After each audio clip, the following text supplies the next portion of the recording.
આજે આપણે એકદમ ટેસ્ટી અને ચટાકેદાર એવું દમ આલુનું શાક બનાવીશું.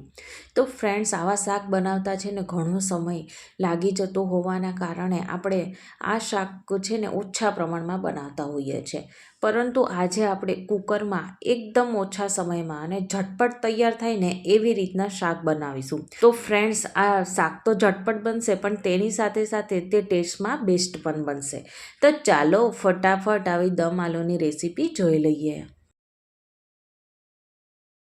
અત્યારે તમને માર્કેટમાં આવા નવા બટેકા જોવા મળતા હોય છે. તો ફ્રેન્ડ્સ, આવી રીતના નાની નાની મેં 12 જેટલી બટેકીઓ લીધી છે. તો ફ્રેન્ડ્સ, દમ આલુનું શાક બનાવવા માટે હંમેશા આવી નાની નાની બટેકીઓની પસંદગી કરવાની. હવે આપણે બધી જ બટેકીઓની છાલ ઉતારતા જશું અને પાણી ભરેલા બાઉલમાં તેને મૂકતા જશું, એટલે તે કાળા ના પડી જાય. તો અહીંયા મેં બધા જ બટેકાની છાલ ઉતારીને તેને પાણીમાં એડ કરી લીધા છે. તો હવે આપણે બીજી સામગ્રીઓ જોઈ લઈએ.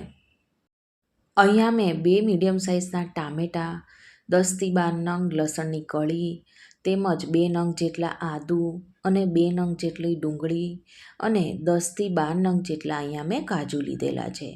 તો અહીંયા આપણે ટામેટામાં જે આ વચ્ચેનો ભાગ છે તેને છરીથી દૂર કરી ટામેટાને 2 ભાગમાં કટ કરી લઈએ અને તેની સાથે સાથે ડુંગળીને વચ્ચેથી 2 કાપા લગાવી દઈએ.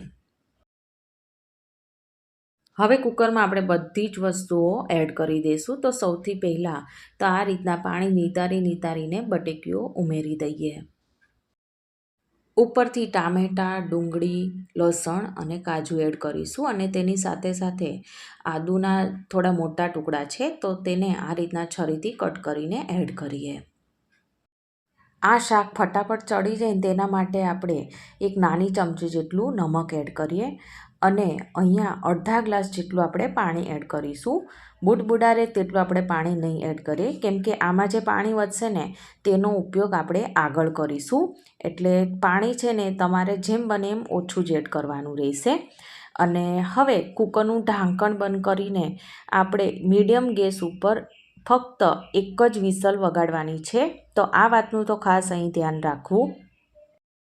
તો ફ્રેન્ડ્સ, અહીંયા મેં એક વિસલ વગાડ્યા બાદ કુકરને પ્રોપર ઠંડુ થવા દીધું છે અને પછી જ હવે આપણે ઢાંકણ ખોલ્યું છે. તો ફ્રેન્ડ્સ, અહીંયા જો ટામેટાં અને બીજી બધી વસ્તુઓ છે એ થોડી કૂક થયેલી તમને જણાય છે.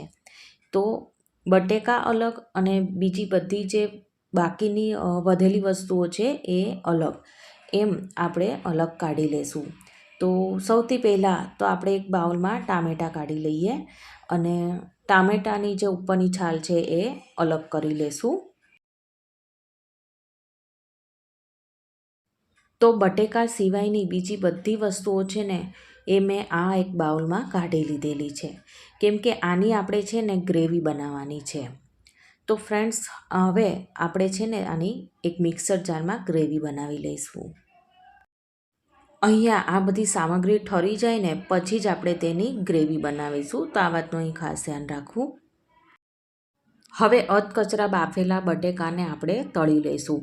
તો અહીંયા છે ને આપણે મીડિયમ ટુ હાઈ ગેસ ઉપર બટેકાને તળીશું અને ગોલ્ડન બ્રાઉન કલરના થાય ત્યાં સુધી આપણે તેને તળવાના છે. તો અહીંયા છે ને આપણે એકદમ ફૂલ ગેસ રાખીને નથી તળવાના. જો એમ કરીશું ને તો તે ઉપરથી તો સરસ એવો કલર આવી જશે, પરંતુ અંદરથી એવા ને એવા કાચા રહેશે. તો મીડિયમ ટુ હાઈ ફ્લેમ ઉપર જ આપણે એને તળીશું. 4થી 5 મિનિટમાં તો પલટાવીને તળતા ફ્રેન્ડ્સ, અહીંયા જુઓ આપણી બટેકીઓનો કલર છે ને એ સાવ ચેન્જ થઈ ગયો છે. તો સરસ એવા ગોલ્ડન બ્રાઉન કલરના થઈ ગયા છે અને સરસ એવા કૂક પણ થઈ ગયા છે. તો હવે આપણે તેને એક ઝારામાં કાઢી લેશું. હવે આપણે વઘાર કરી લઈશું. તો ફ્રેન્ડ્સ, અહીંયા મેં એક કઢાઈમાં 5 મોટી ચમચી જેટલું તેલ ગરમ કરવા માટે અગાઉથી મૂકી દીધેલું છે.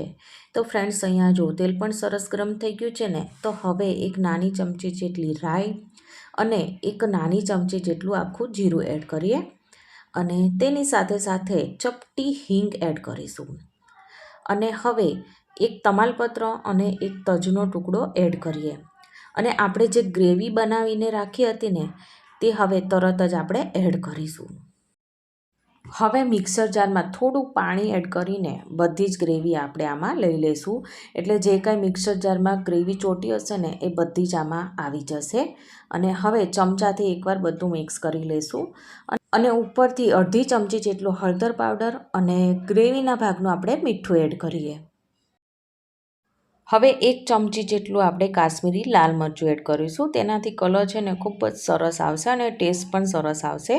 તો એકવાર બધું આવી રીતના મિક્સ કરી લઈએ. હવે ગ્રેવીને એકદમ લો ગેસ ઉપર તેને ઢાંકીને જ્યાં સુધી તેમાંથી તેલ ના છૂટું પડે ને ત્યાં સુધી આપણે તેને કૂક કરીશું.